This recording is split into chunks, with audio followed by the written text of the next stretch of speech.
మామ నడే బయటికి పోయి ఐస్ క్రీమ్ తినేసి వద్దాం. ఐస్ క్రీమ్ లేదు ఏం లేదు, నడు లోపలికి. అప్పుడే అవసరం లేదంటూ మళ్ళీ వచ్చే ఐస్ క్రీమ్ అంటూ ఇష్టం వచ్చినట్టు సెటైర్లు ఇస్తూ.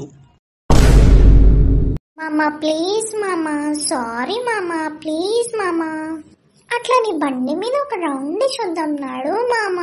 అవసరం వస్తే మామ, లేకపోతే దోమన మామనే కదా, ఎందుకే మామ అంత కోపం? ప్లీజ్ సారీ చెప్పిన కదనే మామ. అవును మామ, నేను సతాయిస్తాను, ఒర్రిపిస్తాను, కానీ ఎప్పుడైనా ఆలోచించినవా ఎందుకు ఒర్రిపిస్తానని? ఎందుకంటే నువ్వు మా అమ్మ తరపు నుంచి వచ్చిన గొప్ప గిఫ్టే మామ.